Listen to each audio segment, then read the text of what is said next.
नमस्कार, आप देख रहे हैं खबरदार और मैं हूं श्वेता सिंह। कोरोना वायरस पर लगातार जो हम आपको कवरेज दिखाते हैं उसमें सबसे महत्वपूर्ण खबर हम आज आपको दिखा रहे हैं, क्योंकि ये खबर एक दो धारी तलवार से जुड़ रही है जो सीधे सीधे कोरोना वायरस इस समय है। एक तो संक्रमण फैल रहा है तेज रफ्तार से, दूसरी तरफ ऐसे मरीजों की संख्या बहुत बड़ी तादाद में हमारे सामने आ रही है जो एसिम्प्टोमेटिक हैं, यानी कि जिन्हें कोरोना वायरस का संक्रमण तो है लेकिन उनमें कोई भी लक्षण नहीं है।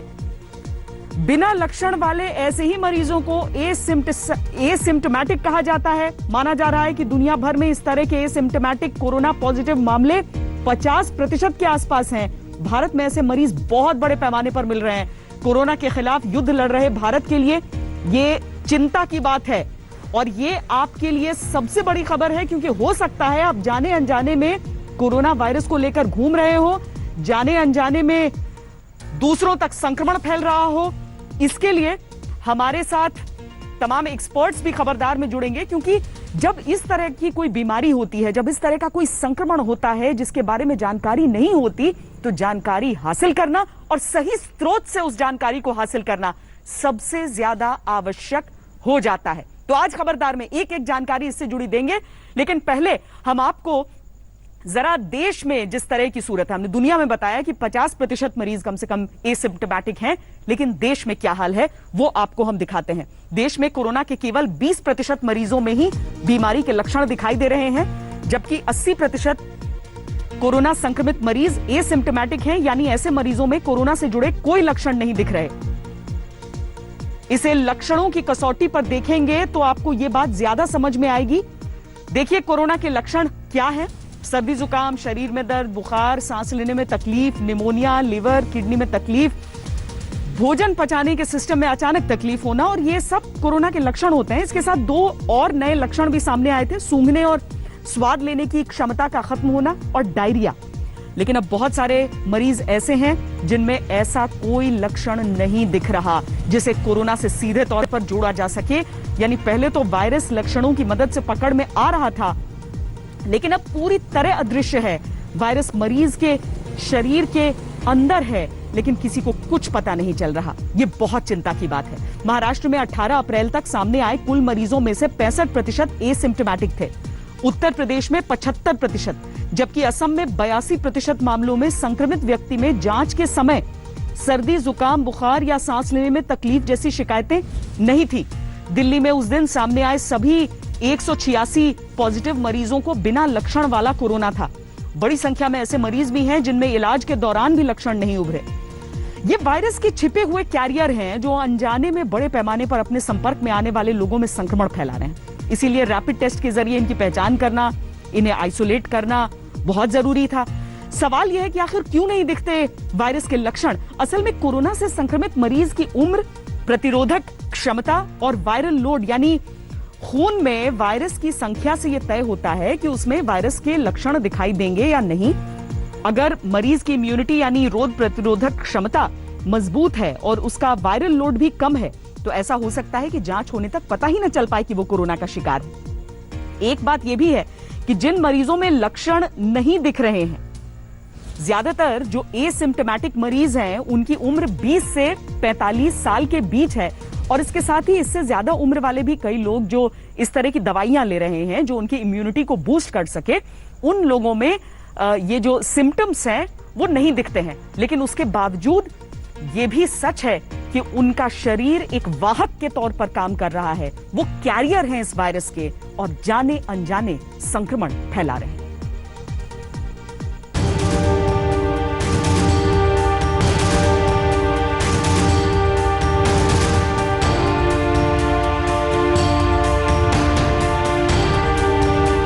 आईसीएमआर ने सोमवार को कहा था कि भारत में 80% कोविड-19 के मामले बिना लक्षणों वाले हैं, जबकि सिर्फ 20% मरीजों में ही सूखी खांसी, बुखार और सांस नहीं ले पाने जैसे लक्षण दिखते हैं। इसलिए अब चोरी चोरी चुपके चुपके अटैक करने वाले कोरोना के इस अंदाज पर दहशत बढ़ गई है। सवाल है कि क्या आईसीएमआर को अब कोरोना टेस्टिंग के मानक बदलने चाहिए। आईसीएमआर ने कोरोना पर 20 मार्च को जो रणनीति घोषित की थी, जिसके तहत सभी गैर लक्षणों वाले वो लोग जो विदेशों से लौटे थे उन्हें अनिवार्य तौर पर 14 दिनों तक घर में क्वारंटीन रहने को कहा गया। ऐसे लोगों का परीक्षण तभी हुआ जब उनमें बुखार, खांसी और सांस लेने में तकलीफ हुई। ऐसे लोगों के घर वाले जो उनके संपर्क में थे उन्हें भी घर पर क्वारंटीन किया गया। गैर लक्षणों वाले वो लोग जो कोरोना मरीज के सीधे संपर्क में रहे हों और हाई रिस्क वाले हों, उन्हें मरीज से संपर्क के 5वें दिन से लेकर 14वें दिन के बीच टेस्टिंग कराने को कहा गया। आईसीएमआर ने 9 अप्रैल को अपनी टेस्टिंग गाइडलाइन में बदलाव किया, जिसके तहत उन व्यक्तियों की टेस्टिंग जरूरी की गई जिनमें कोरोना के लक्षण हों और उन्होंने बीते 14 दिन में अंतर्राष्ट्रीय यात्रा की हो। कोरोना के मरीज के संपर्क में आए सभी लोग जिनमें लक्षण दिखे हों, सभी स्वास्थ्य कर्मी जिनमें लक्षण दिखे हों और सांस संबंधी गंभीर बीमारियों वाले सभी मरीज, बिना लक्षण वाले लेकिन हाई रिस्क वाले ऐसे व्यक्तियों को 5 से 14 दिन के बीच कोरोना टेस्टिंग के लिए कहा गया जो कोरोना मरीज के संपर्क में आए हों। लक्षण वाले मरीजों को लक्षण दिखने के 7 दिन के भीतर RT-PCR टेस्ट कराने को कहा गया और अगर ये रिपोर्ट नेगेटिव आए तो 7 दिनों बाद एंटीबॉडी टेस्ट भी कराने को कहा गया। लेकिन अब बिना लक्षण वाले कोरोना मरीजों के बढ़ने के बाद मास टेस्टिंग कैसे हो, ये चुनौती बन गई है। You cannot, test everybody at this stage because there are limitations of the kits as well as the facilities as far as testing is there. So once, in coming few weeks, the testing ability as it's been gradually increasing, we have seen that more and more people are getting tested. So probably once we have more and more kits and more indigenous kits which are coming up, which are there, we will be able to do more and more testing for the asymptomatic people also. जाहिर तौर पर बिना लक्षण वाले मरीजों की testing अगर चुनौती है तो इससे खतरा बढ़ रहा है। जो लोग किसी तौर पे इम्यूनोसप्रेसिव मेडिसिन लेते हैं, ये लोग काफ़ी वल्नरेबल पॉपुलेशन है, तो ऐसे लोगों को लॉकडाउन ख़त्म होने के बावजूद भी जब तक वो वैक्सीनेट नहीं होते या वैक्सीनेशन नहीं आता तब तक उन लोगों को ज़्यादा सावधानी लेनी बहुत ज़रूरी है। उनको घर में भी अलग से या क्वारंटाइन में रहना बहुत ज़रूरी है, क्योंकि अगर घर का आपका दूसरा सदस्य जिसे सिम्टम्स नहीं है लेकिन वो अगर कोरोना वायरस का कैरियर है तो उससे आपको ये वायरस की ट्रांसमिशन होने का बहुत खतरा होता है। हालांकि विशेषज्ञों की राय ये भी है कि बिना लक्षण वाले मरीजों की ज्यादा तादाद से भारतीयों को घबराने की जरूरत नहीं है। अच्छा ये है कि ये हम इससे इस डाटा से ये इंडिकेट हो रहा है कि शायद इंडिया में बीमारी बहुत सीवियर नहीं है। अगर ज्यादा तक लोग एसिम्प्टोमेटिक हैं तो वो इसी से निकल जाएंगे और उनको इम्यूनिटी मिल जाएगी। ज्यादा जो सीवियर इलनेस या हॉस्पिटलाइजेशन की रिक्वायरमेंट कम है और ये हम देख भी रहे हैं। जो नंबर्स हैं और जो हम हॉस्पिटल्स में देख रहे हैं वो इतनी सीवियर इलनेस अभी हॉस्पिटल में आ नहीं रही। थोड़ा बहुत ठीक है, क्रिटिकल केयर में तो पेशेंट्स आएंगे रेफर होके, वो आ रहे हैं। इस बीच बिना लक्षणों वाले कोरोना मरीजों का आंकड़ा सामने रखने के बावजूद सरकार टेस्टिंग गाइडलाइन बदलने पर अभी किसी बदलाव को तैयार नहीं दिखती। अगर हमारे को कोई so called asymptomatic person with high risk contact या फर्स्ट डिग्री ऑफ कॉन्टैक्ट मिलता है तो हम उसका भी सैंपल लेकर उन केसेस में आपको, जबकि पेशेंट को बहुत ही वेरी माइल्ड सिम्टम्स हैं, उसका भी हमने प्रोटोकॉल के हिसाब से सैंपल लेते हुए उसमें केसेस पॉजिटिव आते हैं। तो दिस एक्चुअली फैसिलिटेट, ये हमें सपोर्ट करता है कि हम पेशेंट को टाइम पर आइडेंटिफाई कर सकें, मॉर्टेलिटी कम कर सकें और पेशेंट को जल्दी ठीक कर सकें। एक तो हम जो बोल रहे हैं 100 में से 80 रहते हैं, वो एक ही स्टडी है, ये बार बार बोल रहे हैं। दूसरी बात, जब हम एसिम्प्टोमेटिक की बात करते हैं तो जब कोई लक्षण बहुत कम होगा, पेशेंट खुद होके रिपोर्ट करने का चांस उतना ही कम हो जाता है। भारत ही नहीं, दुनिया के अन्य देशों में भी बिना लक्षण वाले कोरोना मरीजों का पता लगा है। ऐसे में इस पर कोई नई समझ जल्द विकसित हो, इसका इंतजार सबको है। दिल्ली से मिलन शर्मा के साथ आज तक ब्यूरो। दरअसल देखिए, हर बीमारी होती है, उसमें चाहे सिम्प्टोमेटिक यानी लक्षण वाले, एसिम्प्टोमेटिक यानी बिना लक्षण वाले और प्री सिम्प्टोमेटिक यानी कि लक्षण से पहले का एक दौर होता है। जैसे छींक लक्षण हुआ लेकिन उससे पहले अगर गले में खसखसाहट लग रही है, तो इस तरह की चीजें होती हैं हर बीमारी में। लेकिन कोरोना में इसीलिए ये बहुत ज्यादा खतरनाक इस समय लग रहा है क्योंकि ये बीमारी बहुत आसानी से फैलती है, ये बहुत संक्रामक बीमारी है और इसीलिए इसके बारे में जानकारी हम अलग अलग रिसर्च से, अलग अलग एक्सपर्ट से हासिल कर रहे हैं। मैंने आज बातचीत की स्वास्थ्य मंत्रालय के additional DG health services doctor Rakesh Verma से। उन्होंने क्या कहा है अलग अलग सवालों के जवाब में, जरा सुनिए। कोरोना का एक नया रूप बहुत परेशान करने वाला है। वो ये है कि सिम्टम्स नहीं नजर आते हैं, लेकिन उसके बावजूद कोरोना पीड़ित होता है वो व्यक्ति, और इसीलिए आगे भी फैलते जाता है। हमारे साथ इस समय डॉक्टर राकेश वर्मा हैं, जो कि additional DG health services, ministry of health में, साथ में जो सफदरजंग अस्पताल है जो कोरोना का जहां पर उपचार चल रहा है, वहां से भी बहुत जुड़े हुए हैं आप। ये बताइए कि कितना बड़ा खतरा है? देखिए, ये जो कोरोना का खतरा है जो पूरे विश्वव्यापी है, आपको खुद ही दिखाई पड़ रहा है। स्पेन में 2 लाख से ज्यादा लोग मरीज हो चुके हैं। भारतवर्ष में 20,000 के आंकड़े के पास हम लोग पहुंच रहे हैं। ये वो लोग हैं जिनको हम आइडेंटिफाई कर चुके हैं। इसके अलावा लुप्त लोग, छुपे हुए कितने लोग हैं, उसका तो अभी आंकड़ा हमारे सामने है भी नहीं है, और उम्मीद है कि वो आंकड़ा कम हो, बहुत अच्छा रहेगा। जब भी किसी मरीज को कोई संक्रमण होता है, चाहे वो मलेरिया हो, फाइलेरिया हो, ट्यूबरकुलोसिस हो या कोरोना की बीमारी हो, उसमें से केवल 10 से 20% मरीजों को ही सिम्टम्स होते हैं। 70 से 80% मरीजों को होते हैं। इनकी खुद की इम्यूनिटी इतनी स्ट्रांग है, खुद की शक्ति इतनी ज़्यादा है कि उस संक्रमण को हल्के से सिम्टम आए और उनको वो अपने आप खुद ही क्रश कर देते हैं, बजाय डॉक्टर की सलाह के, बगैर डॉक्टर के। अगर आप देखें, आज तो हम 2020 में हैं। 100 साल पहले जब डॉक्टर नहीं थे, अस्पताल नहीं थे, तो भी सभी मरीज मर नहीं जाते थे। उनका खुद ही स्वतः ही बारी नेचर खुद ही उनका इलाज कर लेती थी। आज की जो स्थिति आप बात कर रही हैं, उसका कारण ये है कि पिछले दिनों एक डाटा आया कि अगर 80-800 लोगों का हमने टेस्ट किया, तो उसमें से केवल 25% जो थे उनमें वो थे। और ICMR की एक रिपोर्ट आई है कि 70 से 80% मरीज जो हैं एसिम्प्टोमेटिक हैं, जिनको सिम्टम कोरोना स्पेसिफिक नहीं है। वो सिम्टम्स हम ये नहीं कह सकते कि इस मरीज को कोरोना की ही बीमारी हो रही है। तो ऐसे मरीज एक तो भयावह होने से, इतना मास मीडिया में, अखबारों में छपने से कि ये बीमारी घातक है, जान ले रही है, इतनी जाने हम अमेरिका में जा रही हैं, स्पेन में जा रही हैं, इटली जा रही, तो मरीज डॉक्टर के पास आने से भी घबरा रहे हैं, जो कि एक बहुत ही खराब बात है। यदि किसी को कोरोना है तो उसे ये भी समझना चाहिए, उसको सिम्टम हो ना हो, वो कैरियर है, वो और 10, 50, 100 लोगों को इफेक्ट कर सकता है। जिसको सिम्टम ही नहीं है वो कैसे जाने? मतलब क्या बिल्कुल सिम्टम नहीं, या माइल्ड सिम्टम्स होते हैं? सिम्टम माइल्ड होते हैं, वीक सिम्टम होते हैं। मौसम बदल रहा है, हम लोग गर्मी की तरफ बढ़ रहे हैं, लेकिन बीच में बारिश हो रही है तो उतनी गर्मी भी नहीं पड़ रही है। ऐसे में कॉमन फ्लू होना, हल्का सा बुखार आना, बॉडी में मैलेज होना, वो सब चिड़चिड़ापन होना, वो सब कॉमन सिम्टम्स हैं, किसी भी बीमारी में हो सकते हैं। जैसे बुखार किसी भी बीमारी में हो सकता है, कोई भी इन्फेक्शन होगा, चाहे UTI हो, चाहे पेट का हो, जॉन्डिस हो, सब में बुखार हो जाता है। निमोनिया में भी हो जाता है। कॉमन सोर थ्रोट होता है, उसमें भी बुखार हो जाता है। तो वो सिम्टम देख के यदि मरीज का किसी से एक्सपोजर हुआ है, किसी ऐसी जगह गया है जहां और संक्रमित लोग हो भी सकते हैं, तो भी उसको अपनी जांच करानी चाहिए। वो जांच अपने लिए नहीं करा रहा है, उस समाज के लिए, घर परिवार के लिए, कुटुंब के लिए, मोहल्ले के लिए, जिले के लिए, शहर के लिए करा रहा है, देश के लिए करा रहा है। तो ऐसे लोगों की जांच होना जरूरी है, क्योंकि अगर संक्रमित है, चाहे सिम्टम है चाहे सिम्टम नहीं है, उसको इलाज की जरूरत है। इलाज में जरूरी नहीं कि दवा हो, इंजेक्शन और ग्लूकोज, नहीं। उसका इलाज में क्वारंटीन होना भी पहला स्टेप इलाज का है। आप खुद को भी बचाएं, अपने जनमानस को भी बचाएं, बंधु भाइयों को बचाएं, परिवार को बचाएं, समाज को बचाएं। तो इसलिए इलाज का जो पहला स्टेप है कि आपको जो संक्रमण हो गया, जिस व्यक्ति विशेष को, स्त्री को, बच्चे को, बूढ़े को हुआ है, वो अपने संक्रमण को और लोगों के पास ना जाने दे। ये भी पहला कदम इलाज का है, ये पहली जिम्मेदारी है। 80% एसिम्प्टोमेटिक हम कहते हैं, यानी सिम्टम्स नहीं, तो इसका तरीका क्या है फिर?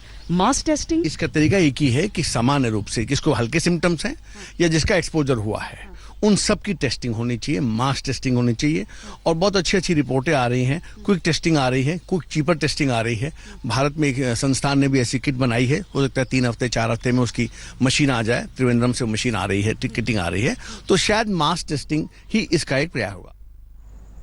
हमारे साथ इस समय 2 खास मेहमान जुड़ रहे हैं, जिनसे हम पूरा विश्लेषण करते हैं कि दरअसल इसे हम कितने बड़े खतरे के तौर पर देखें और ऐसा हो क्यों रहा है। हमारे साथ डॉक्टर नरेश त्रेहन इस समय मौजूद हैं, जो chairman and managing director Medanta the Medicity. Sir, स्वागत है आपका। और साथ में डॉक्टर राजेश एम पारिक, जो कि director medical research and neuro psychiatrist, Jaslok hospital and research centre. Doctor Trehan, सबसे पहले मैं आपसे पूछना चाहती हूं कि अगर इतने पैमाने पर, इतने बड़े पैमाने पर इस तरह के एसिम्प्टोमेटिक पेशेंट सामने आ रहे हैं, सबसे पहले कितने बड़े खतरे की बात है और क्यों इतनी बड़ी तादाद में 80% क्यों पूरे रिपोर्टेड केसेस में से एसिम्प्टोमेटिक पेशेंट्स हैं? ये तो एक अच्छी बात भी है कि अगर जो इन्फेक्शन किसी को हो रही है, एक तो कितना वायरल लोड से हो रही है और उनका इम्यूनिटी कैसा है। अगर जो उनका इम्यूनिटी जो शक्ति है वायरस से लड़ने के लिए और वो इतनी ताकत है उसमें कि वो उसको उस वायरस को सप्रेस्ड रखती है और पेशेंट को कोई सिम्टम्स नहीं आते, तो ये तो अच्छी बात है। और ये दुनिया में भी ऐसा देखा गया है कि काफी एसिम्प्टोमेटिक पेशेंट्स जो जिनको कोरोना मिला है वो अपने आप ही ठीक हो जाते हैं over a period of time. तो उनको शायद ज्यादा कोई सिम्टम नहीं होते और उनको कई बार पता भी नहीं लगता।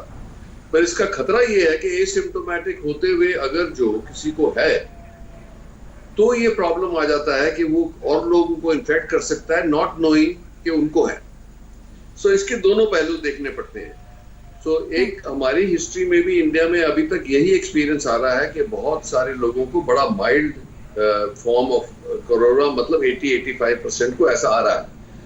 15% को एक्चुअली थोड़ा मोर सिवियर आ रहा है और उनमें से भी मोस्टली ठीक हो जाएंगे। 5% जो हैं जिनको तकलीफ ज्यादा होगी और उनमें से 2-3% को वेंटिलेटर पे भी जाना पड़ेगा। तो ये आंकड़े जो है ये हमें दिखा रहे हैं कि जो तरीका है इस डिजीज के फैलने का वो एसिम्प्टोमेटिक से भी हो सकता है और एसिम्प्टोमेटिक को अच्छी बात है इन वे कि वो ठीक हो जाएंगे बिना कॉन्सिक्वेंसेस के।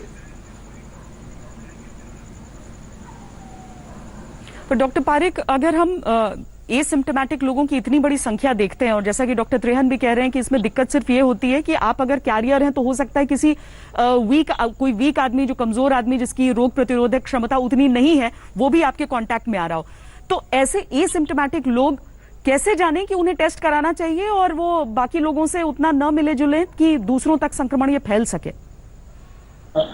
श्वेता जी, मुझे ठीक तरह से सुनाई नहीं आ रहा है जो आप बोल रहे हैं। शायद आप डॉक्टर त्रेहन को एक सवाल पूछ लीजिए। आपके स्टूडियो को बोलना मेरा साउंड जरा ठीक कर सके।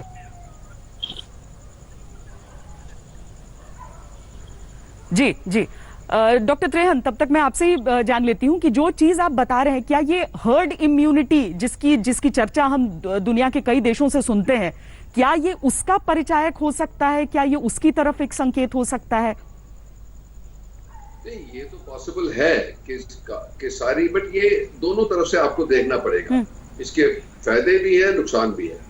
और इसलिए जब रैपिड टेस्टिंग का स्कोप आता है बीच में, वो इसी रीजन से आता है कि अगर जो हम रैपिड टेस्टिंग करें, स्क्रीनिंग करें कम्युनिटी में, तो हमें ये भी पता लग जाएगा कि कौन एसिम्प्टोमेटिक कैरियर्स हैं, उनको फिर भी क्वारंटीन किया जा सकता है जिससे वो औरों को ना फैलाएं। अब एक बात यह है कि नेचुरली अगर जो अनडिटेक्टेड लोग जा रहे हैं जिनका कोई डिटेक्शन नहीं है, उनकी वजह से और लोगों को हुआ, उनको भी नहीं पता लगा, तो ये हर्ड इम्यूनिटी हो सकती है जो हेल्पफुल हो। पर उसके रिस्क भी हैं काफी ज्यादा, क्योंकि अगर जो 15% लोग जो हैं वो बीमार होंगे और उनको हॉस्पिटलाइज करना पड़ेगा और उनको ट्रीट करना पड़ेगा और उनमें से भी कई लोग वेंटिलेटर पे जाएंगे, तो आप उसको मल्टीप्लाई करें, हिंदुस्तान की संख्या कितनी है। ये प्रॉब्लम है कि हमारी पॉपुलेशन इतनी बड़ी है कि वो स्मॉल परसेंटेज भी बहुत बड़ी ऐड हो जाती है। तो अगर जो हमारी पॉपुलेशन ही 1.5 करोड़ के करीब है या 1.3 करोड़ है, जितनी भी है, उसके अंदर 3% भी बहुत बड़ी तादाद है।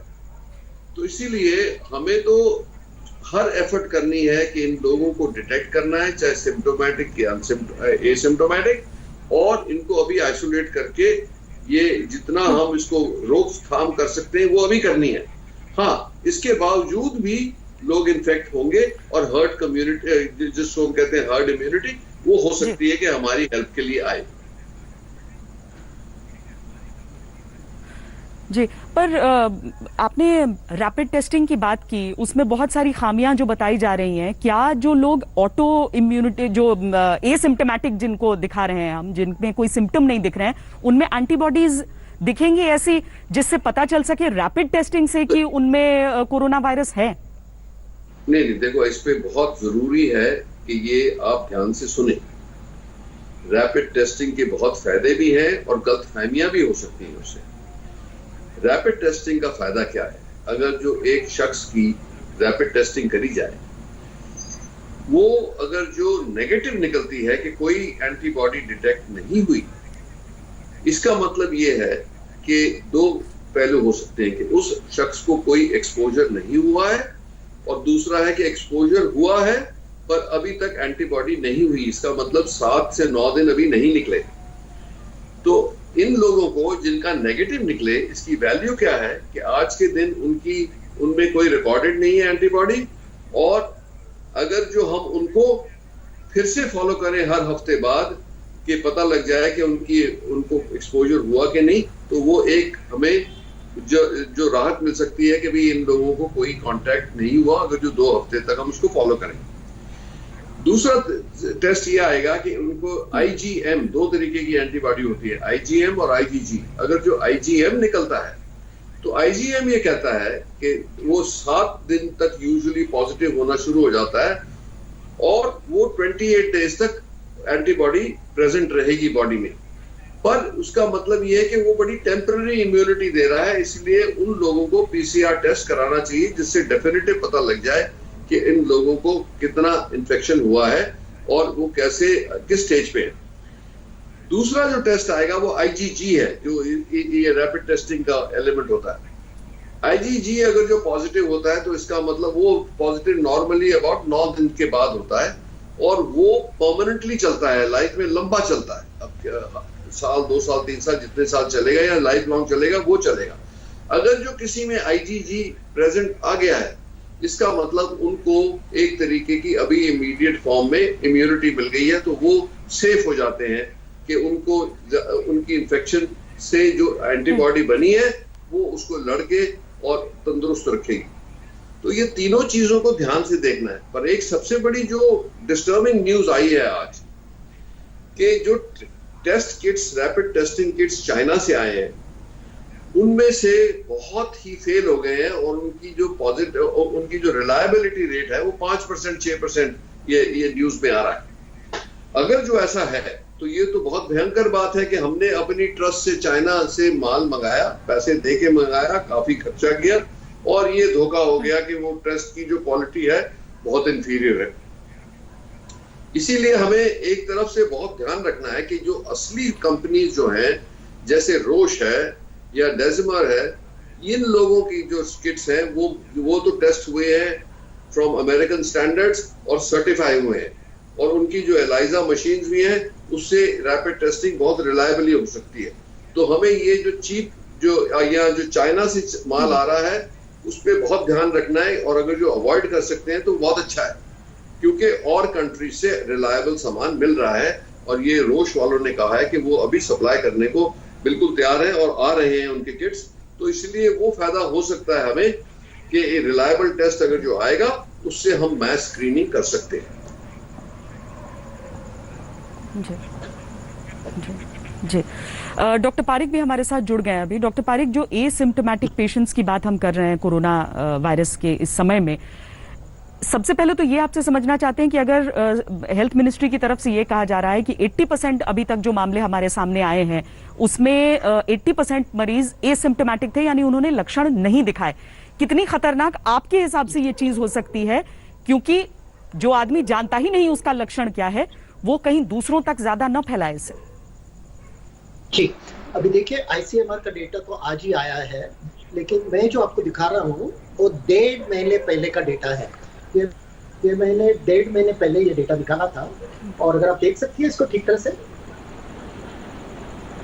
तो ये चाइना से डेटा आया है और ये डेटा में क्या दिखाई दे रहा है कि 44,415 पेशेंट्स में उन्होंने एनालिसिस किया था। ये 1.5 महीने पहले की बात है। तो जब उन्होंने एनालिसिस किया तो हम देखते हैं कि एग्जैक्ट 81%, ये नीचे का ब्लू भाग है तो 81% है। तो 81% पेशेंट्स को चाइना में भी 1.5 महीने पहले और 44,415 पेशेंट्स का डेटा है। तो इन पेशेंट्स में बिल्कुल माइल्ड या सिम्टम्स नहीं थे। फिर उसके ऊपर का पिरामिड था, उसमें ये एग्जैक्ट डेटा भी हमारे यहाँ 80% दिखाई दे रहा है। तो ये अच्छी बात भी है कि बहुत सारे पेशेंट्स को कुछ सिम्टम्स नहीं है। अफसोस की बात क्या है कि ये पेशेंट्स को पता भी नहीं चलेगा कि हमको कोई बीमारी है, और अगर लॉकडाउन नहीं होता, अगर सोशल आइसोलेशन नहीं होता, तो यही मरीज इधर उधर घूमते और ये वायरस को फैला सकते। सिम्टम नहीं भी होता, एसिम्टोमेटिक भी पेशेंट जो होता है वो वायरस को बहुत फैला सकता है। तो आज का जो आईसीएमआर डेटा आया है वो इंटरनेशनल डेटा के बराबर है और हमको ये समझना चाहिए कि सिम्टम हो या नहीं हो सोशल आइसोलेशन बहुत ही महत्वपूर्ण चीज है। सर, ये जो 3 तरह के पेशेंट्स हम कह रहे हैं कि सिम्टोमेटिक, प्री सिम्टोमेटिक और एसिम्टोमेटिक, ये सिर्फ कोरोना में है या फिर हम समझें कि बाकी भी जो संक्रामक बीमारियां होती हैं उसमें इस तरह की चीजें होती हैं, या सिर्फ इस बीमारी में ये चीज सामने आ रही है? इस कोविड-19 बीमारी का ये डेटा है। बाकी सारी बीमारियों में भी एसिम्टोमेटिक पेशेंट्स होते हैं, लेकिन इतना नहीं। टीबी में इतना नहीं होता है, दूसरी बीमारियों में इतना नहीं होता है, ज्यादा कम हो सकता है। लेकिन ये जो 44,415 मरीजों का डेटा हम लोग देख रहे हैं वो चीन का डेटा है 1.5 महीने पहले से, और कोविड-19 का डेटा है।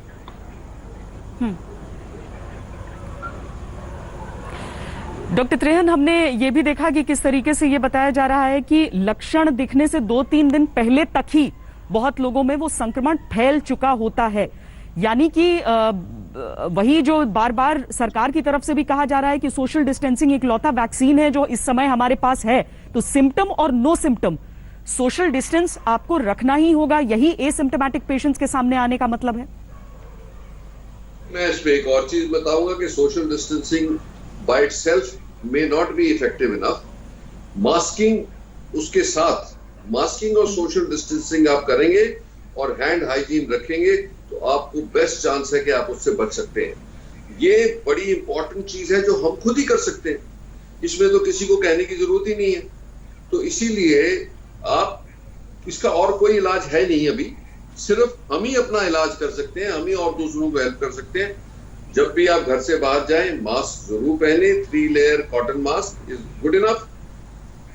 4 से 6 फुट की दूरी मेंटेन करें, और कभी किसी के क्लोज आ भी गए कोई एक्सीडेंट से तो उसमें टाइम ना निकालें, इमीडिएटली अलग हो जाए। और खास करके कोई खांस रहा है तो उससे तो जितनी दूर हो सकते हैं उतनी दूर जाएं। तो ये हमें अपनी डिफेंस के लिए करना है, औरों की डिफेंस के लिए करना है, और खास करके अपने बुजुर्ग जो घर पे हैं उनके लिए करना है, क्योंकि आपने ये तो सीख लिया कि आप एसिम्प्टोमेटिक हो पर और लोगों को इन्फेक्ट कर सकते हो। और अगर जो फैमिली में आप मिलजुल रहे हो, क्लोज कांटेक्ट रख रहे हो, और क्योंकि अब तो ये भी जाहिर हो गया कि सिर्फ बुजुर्ग ही नहीं ससेप्टेबल है, जो 40% ऑफ द डेथ्स यंग लोगों की है बिलो द एज ऑफ 60।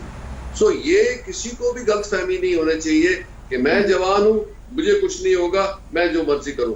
इससे बड़ी गलती कभी नहीं कर सकते आप अपनी लाइफ में, क्योंकि एक बार अगर जो हुआ और आप उस कैटेगरी में है कि आपके इम्यून सिस्टम ने उसके अगेंस्ट ऐसा वायलेंट रिएक्शन किया, तब आपके लंग्स भी फेल हो सकते हैं, वेंटिलेटर में भी जाना पड़ेगा, और जो लोग वेंटिलेटर में पहुंचेंगे उनमें से ओनली 50% सर्वाइव होंगे। तो इसीलिए ये मजाक नहीं समझना है।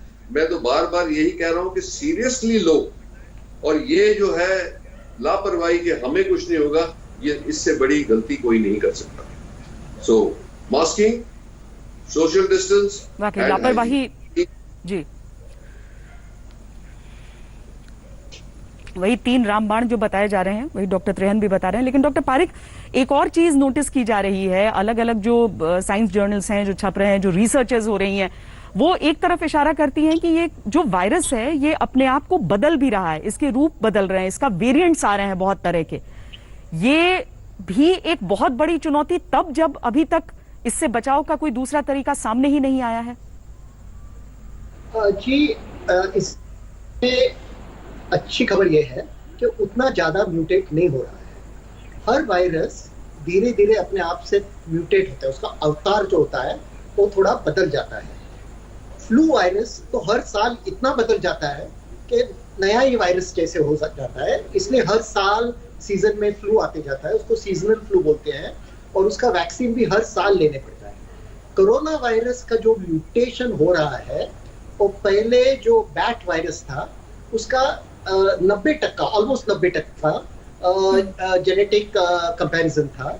अभी थोड़ा म्यूटेट हो रहा है और डेंजरस म्यूटेशन अभी तक नहीं है, और ये संभवता नहीं है कि जल्दी ही बहुत ही बड़ा म्यूटेशन हो जाएगा, लेकिन ये तो वायरस का नेचर ही है। वायरस इस तरह के होते हैं कि उनमें थोड़ा थोड़ा म्यूटेशन होते जाता है। अभी उसके बारे में हमको ज्यादा फिक्र करने का कारण नहीं है।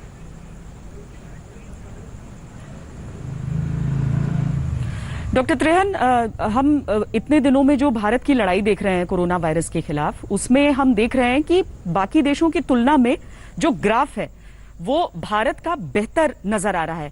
क्या ये सिर्फ हमें लग रहा है इस समय के कारण, या वाकई हम बेहतर कर रहे हैं? क्योंकि हमारा डेथ रेट भी प्रतिशत के हिसाब से बाकी देशों की तुलना में बेहतर है, कम है। देखोगे आपके ये कॉम्बिनेशन है। इंडिया में गवर्नमेंट ने बहुत जल्दी स्टेप लिए लॉकडाउन के, जो और देशों ने काफी डिले कर दिए थे।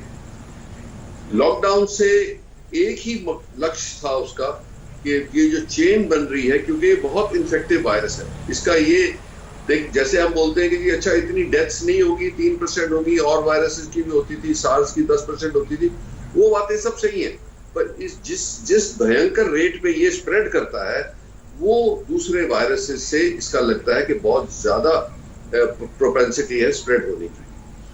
अगर जो ऐसा है तो लॉकडाउन से बहुत फायदा हुआ है, क्योंकि जो भी है, दो चीजें हो गई। एक तो हमने चेन तोड़ दी लोगों की इंटरेक्शन की, दूसरा अवेयरनेस फैली, तीसरा ये हुआ है कि जो हॉटस्पॉट्स थे जहां पे ये डिजीज ऑलरेडी फैल गई थी और एक दूसरे को दिए जा रही थी, वो भी आइडेंटिफाई हो गए। तो इसका क्या फायदा हुआ है कि 4 हफ्ते हमें हो गए हैं, अभी और 10 दिन का प्रोग्राम है। तो इससे जो 3 चीजें हुई हैं हमारे पास, स्लो डाउन हुआ है, तैयारी हो गई है कि अगर जो लड़ना पड़ेगा, जिसकी पूरी तैयारी होनी चाहिए, जो पीपीईस की कमी थी, जो वेंटिलेटर्स की कमी थी, जो बेड्स की तैयारी की कमी थी, वो हमें राहत मिल गई कि उस टाइम पीरियड में हमने ये तैयारी कर ली है। और इससे बड़ी चीज ये भी है कि हम ये जो 4-5 हफ्ते हम लेट हो जाएंगे, इससे अच्छी बात क्या है कि इतनी देर में कई दवाइयों की भी डिस्कवरी हुई है जिसका इस पे इफेक्ट हो सकता है। तो जैसे आपने रीपर्पसिंग ऑफ ड्रग्स देखा, जैसे वो पुरानी ड्रग है, हाइड्रोक्सीक्लोरोक्विन है, और एंटीवायरल ड्रग्स हैं जो हमारे पास पहले से थी, और उनको इसके साथ मॉडिफाई करके इसमें यूज करने की, इनकी इलाज के लिए ये एक अपॉर्चुनिटी मिली है। दूसरी, जो ड्रग्स डेवलप हो रही थी जो इफेक्टिव है अगेंस्ट के, खास करके जिनको बहुत सीवियर इन्फेक्शन होता है उनको दें, तो हमारा डेथ रेट बहुत कम हो सकता है अगर जो ये ड्रग्स इफेक्टिव हो। तो रेमडेसिविर एक ड्रग है जो अमेरिका में डेवलप हुई, गिलियड कंपनी ने करी, उसकी क्लिनिकल ट्रायल्स चल रही हैं, वो ऐसी इतनी प्रोग्रेस हो गई है कि लगता है कि वो ट्रायल्स कंप्लीट हो जाएंगी by the end of April और फर्स्ट वीक ऑफ मई। उसके इनिशियल रिजल्ट्स जो आए हैं वो काफी इनकरेजिंग आए। तो इसीलिए ये भी हमें फायदा हो जाएगा कि वो ड्रग ही आ गई और उस पर इंडिया पे रिसर्च शुरू हो रही है। वो कंपनी ने इंडिया को भी WHO के थ्रू दी है कि आप इंडिया में भी उसके ऊपर क्लिनिकल ट्रायल कर लो। तो ये सब फायदे हमारे लिए एंड में जाके बहुत लाभ करेंगे इंडिया को। तो ये कहिए कि वेदर हेल्प कर रहा है, BCG वैक्सीन कर रही है कि नहीं, हमारी इम्यूनिटी अच्छी है, और हम लेट आए हैं इस मुकाम पे दुनिया के हिसाब से, तो हमें ये फायदा हो सकता है कि इंडिया के अंदर इतनी तबाही ना मचे जो और देशों में हुई है। पर इसका कोई भरोसा नहीं है, हमें पूरा तैयार रहना है, और वो तैयारी है भी। अगर जो आएगा अनफॉर्चुनेटली, तो हमें लड़ने का अब मौका है तैयार, क्योंकि तैयारी है।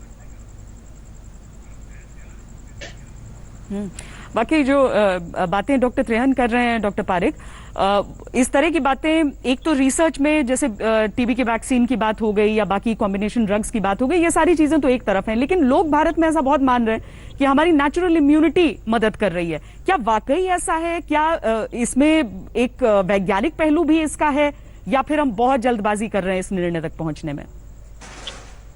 एक तरह का हो सकता है, नेचुरल इम्यूनिटी की मैं बात नहीं कर रहा हूँ, लेकिन कुछ प्रिलिमिनरी रिसर्च हुआ है कि जिन लोगों को BCG, जो BCG टीबी का वैक्सीन होता है, इंडिया में ज्यादा करके सब लोग को मिलता है, तो जिन देशों में लोगों ने BCG का वैक्सीन लिया है तो उनमें दिखाई दे रहा है कि इन्फेक्शन का रेट कम है। ये अभी कंक्लूसिव और फाइनल डेटा नहीं है, लेकिन एक थियरी है कि शायद हमारे देश में इतना बीसीजी के वैक्सीनेशन के वजह से शायद नंबर कम हो गए। लेकिन डॉक्टर ट्रेहान ने हमको बहुत अच्छी तरह से इंडिया के बारे में बात की। मैं आपको एक ही उदाहरण देना चाहता हूं जिससे हमको ये बहुत ही क्लियर समझ में आएगा कि लॉकडाउन का क्या इफेक्ट होता है। दो देशों को देखिए, स्पेन और पोर्चुगल, दोनों देश बाजू बाजू में, दोनों में एक तरीका का एक गवर्नमेंट है सेंटर लेफ्ट, दोनों में एक तरीका का ऑपोजिशन है राइटिस्ट पार्टी।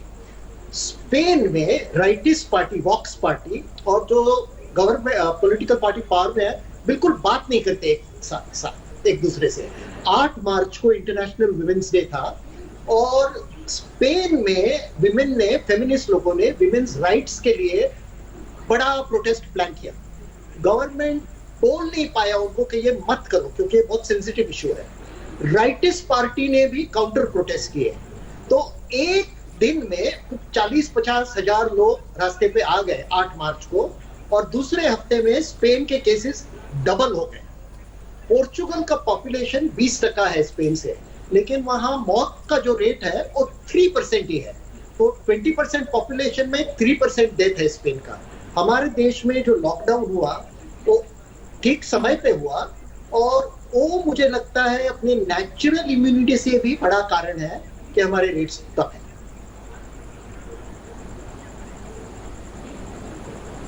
डॉक्टर त्रेहन, एक और बात लोगों के मन में उठती है, वो ये कि अगर कोई एसिम्प्टोमेटिक है, यानी कि उसे लक्षण नहीं है, तो उसे सिर्फ दूसरों को वो बीमारी फैलाने से रोकना है, यानी इसीलिए उसको पता चलना चाहिए कि वो इसका कैरियर है, या फिर एसिम्प्टोमेटिक व्यक्ति को भी इलाज की जरूरत है? देखो, इलाज तो पहली बात तो इलाज है भी नहीं। दूसरी बात, एसिम्प्टोमेटिक को कोई इलाज की जरूरत नहीं है। सिर्फ सिम्प्टोमेटिक अगर जो होगा, जैसे फीवर होता है या कुछ होता है, तो उसको ट्रीट करते हैं हम सिम्प्टोमेटिकली। पर सिर्फ एक बात है, ये जिसको हुआ और वो एसिम्प्टोमेटिक है और ठीक हो जाएगा, वो तो उसकी तो किस्मत अच्छी है। पर अगर जो ना जाने वो और लोगों को भी इन्फेक्ट कर रहे हैं, जिनको सीरियस कॉन्सिक्वेंस हो सकता है, तो वो फिर बुरी बात हो जाती है। तो इसीलिए हमारे को ये नहीं सोचना है कि जो एसिम्प्टोमेटिक है उसको डिटेक्ट किया ही नहीं जाए, चलने दो। इसीलिए हम कह रहे हैं कि जो कांटेक्ट होते हैं किसी नोन पेशेंट से, जैसे कोई बाहर से आया, उसको क्वारंटीन करके या उसके टेस्ट जो है वो करते रहें कि पता लग जाए कि ये नॉन सिम्प्टोमेटिक कैरियर तो नहीं है, क्योंकि उसकी बहुत वैल्यू होती है कि पता लग जाए जी। उसके लिए तो जो पब्लिक तो चाहेगी कि अगर जो मैं एसिम्प्टोमेटिक हूं और मुझे पता ही न लगे तो मैं निकल जाऊं, मुझे कोई स्टिग्मा ना हो। पर ये सोसाइटी के लिए, कम्युनिटी के लिए, आपकी फैमिली के लिए अच्छी बात नहीं है। आपने जो 4 अपने फैमिली मेंबर्स को इन्फेक्ट कर दिया और आप निकल गए, तो इसका कोई खुशी की बात नहीं है। इसीलिए बहुत जरूरी है कि जो हमारे पास साधन है वो लिमिटेड साधन है, उसको जिस तरफ से हम डायरेक्ट कर सकते हैं डिटेक्ट करने के लिए, उसको करना चाहिए। ये सही बात बोली डॉक्टर पारक ने भी और मैं भी बोल रहा था कि हमें लॉकडाउन से बहुत फायदा हुआ है और ये बहुत बोल्ड स्टेप रहा है गवर्नमेंट का। लोगों को बहुत तकलीफ भी हुई है। आप उन लोगों को देखो जिन्होंने सैक्रिफाइस किया ये लॉकडाउन की वजह से, जो अपनी फैमिली से दूर है, खाना की कमी है, फाइनेंस की कमी है, ये बहुत बड़ी प्राइस पे कर रहे हैं लोग। पर ये जो प्राइस है, ये अगर जो कोरोना वायरस को रोक ले तो उसकी तुलना में ये बहुत छोटी प्राइस है। क्योंकि अगर जो वो जैसे न्यूयॉर्क में फैला है या और कई कंट्रीज लाइक ईरान में फैला है, स्पेन में फैला है, वो तो एक तो पब्लिक के ऊपर जो तकलीफ आएगी, उसका इकोनॉमिक जो बर्डन है वो बहुत साल लग जाएंगे उससे रिकवर होने में, हिंदुस्तान जैसी कंट्री में। सो आई थिंक ये आप इसको अगर जो एंड कर सोचते हैं कि क्या करना है, हमें लॉकडाउन हॉटस्पॉट्स को रखना चाहिए और 4-5 दिन में डेटा आने दो, हमें पता लग जाएगा कि हमारा ये कहना कि डबलिंग रेट स्लो हो गया है, तो वो तो डिपेंड करता है कि किस नंबर से डबल होना है। अगर जो 2 से 4 होना है वो 2 दिन में हो जाए और 1000 से 2000 7 दिन लग जाए, तो उसकी तुलना नहीं कर सकते हम। हमें तो ये देखना है कि वो रेट बढ़ता ही जा रहा है और हॉटस्पॉट्स में बिल्कुल बढ़ता जा रहा है और डेथ रेट्स भी बढ़ते जा रहे हैं। हमें उन हॉटस्पॉट्स को बिल्कुल, जैसे दिल्ली गवर्नमेंट ने या महाराष्ट्र गवर्नमेंट ने मुंबई और दिल्ली को लॉकडाउन रखा है, और भी कई सिटीज, पंजाब को भी लॉकडाउन रखा है, इसको फिर इवेल्युएट करना है आहिस्ते आहिस्ते। जो नॉन हॉटस्पॉट्स हैं, ग्रीन एरियाज है, वहां पे अगर जो कोई इकोनॉमिक एक्टिविटी शुरू हो सकती है तो जरूर करो, हार्वेस्टिंग जरूर होनी है, पर उसके अंदर बिल्कुल प्लान करके, कंट्रोल करके हम करेंगे तो इसको कंट्रोल कर सकते हैं। मैं दो बातें आपको और कहना चाहता हूँ। बहुत सही बात आप कह रहे हैं डॉक्टर त्रेहान, बहुत बहुत शुक्रिया आपका इसे इतने अच्छे से समझाने के लिए। और साथ में डॉक्टर पारेख आपका भी, वाकई जैसे प्रधानमंत्री ने भी कहा, जान और जहान के संतुलन की आवश्यकता है। छोटे से ब्रेक के लिए रुक रहे हैं। नमस्कार, मैं हूं अंजना ओम कश्यप। हमें उम्मीद है ये वीडियो आपको पसंद आया होगा। लेटेस्ट खबरों के लिए यूं ही देखते रहिए आज तक, और इस वीडियो के पसंद आने पर लाइक, शेयर एंड सब्सक्राइब करना ना भूलें।